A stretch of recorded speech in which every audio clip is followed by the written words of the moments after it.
Salam Bapak Ibu, selamat pagi Bapak Ibu Saudara yang dikasihi oleh Tuhan Yesus Kristus. Kita bertemu lagi dalam Word from Heaven. Firman Tuhan yang kita akan sharing dan kita bagikan pada pagi hari ini terambil dari Yosua 7 ayat 5, 6, ayat 10, 11, 12 dan juga Yosua 8 ayat 1. Bapak Ibu Saudara yang terkasih dalam Tuhan Yesus, firman Tuhan ini menceritakan bagaimana dosa bisa membuat orang Israel menjadi kalah.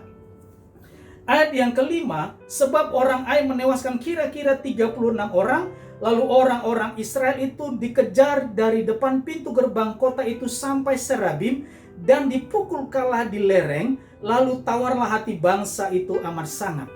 Sebelumnya orang Israel begitu ditakuti oleh seluruh negeri di sekitar situ.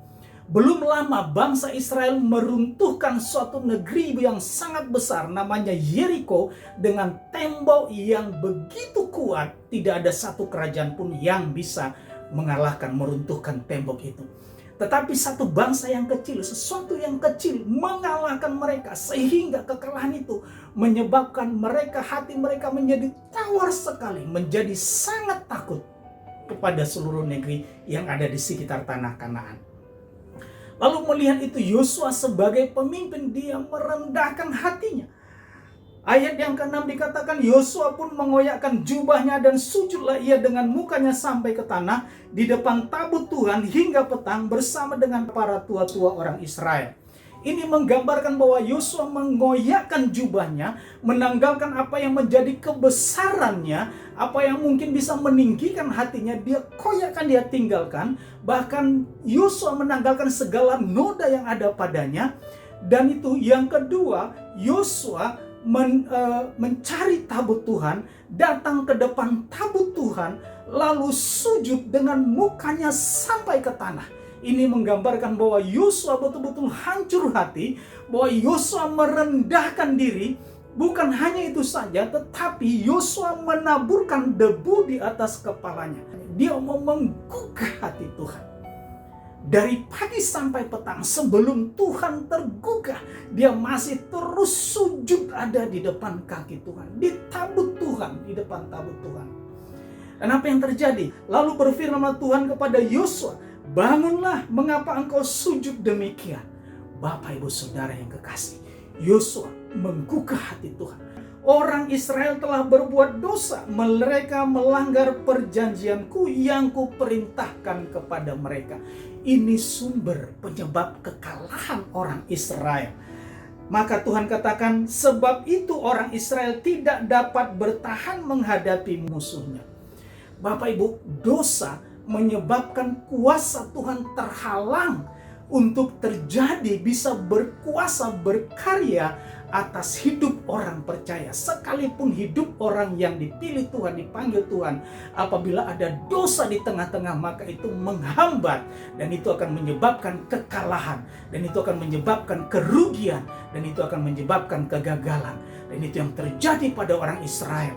Dan Yosua datang sujud di hadapan Tuhan. Kemudian berfirman Tuhan kepada Yosua, janganlah takut dan janganlah tawar hati. Bawalah seluruh tentara itu dan bersiaplah, majulah ke Ai. Ketahuilah, aku serahkan kepadamu raja negeri Ai, rakyatnya, kotanya, dan negerinya. Bapak Ibu yang kekasih, apa yang dilakukan oleh Yosua menjadi teladan bagi kita.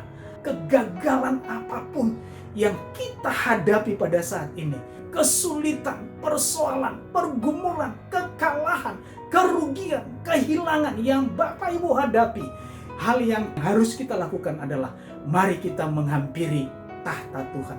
Mari kita menghampiri hadirat Tuhan. Yang pertama. Yang kedua, kita harus mengakui dosa kita di hadapan Tuhan. Kita harus bertobat, disucikan, dibereskan oleh darah Yesus. Maka itu setelah dua hal itu terjadi, kegagalan, kekalahan, ketakutan, Tuhan ubahkan menjadi kemenangan. Bukan hanya kemenangan saja sebagaimana orang Israel mengalahkan rakyat Ai, tetapi juga menyerahkan rajanya, menyerahkan kotanya, menyerahkan negerinya. Itu menggambarkan bahwa Tuhan akan menyerahkan apa yang kita perlukan. Tuhan akan memberkati kita dengan berkat yang tidak pernah kita pikirkan. Kita mencari wajah Tuhan, merendahkan diri di hadapan Tuhan. Dan kita tidak akan kompromi dengan dosa. Itu juga yang saya lakukan ketika saya jatuh dalam dosa, yang bersungguh-sungguh meminta ampun di hadapan Tuhan. Dan saya percaya bahwa keadaan yang sulit Tuhan akan ubahkan. Tuhan akan berikan berkat, keberhasilan, kemenangan. Glory bagi nama Tuhan. Haleluya. Bapak Ibu Saudara yang terkasih dalam nama Tuhan Yesus, apabila Bapak Ibu Saudara memiliki pergumulan, persoalan, dan mau konseling, silakan menghubungi tim konseling GKRI Diaspora pada nomor telepon yang ada pada layar kaca Bapak Ibu Saudara. Tim konseling dan tim doa GKRI Diaspora City Center dengan sukacita akan melayani Bapak Ibu Saudara. Mari kita berdoa. Terima kasih Tuhan, kami bersyukur, kami bersukacita, kami mendengar firman Tuhan. Bagaimana ketika Yosua merendahkan diri di hadapan Tuhan, maka Tuhan merespon, hati Tuhan tergugah.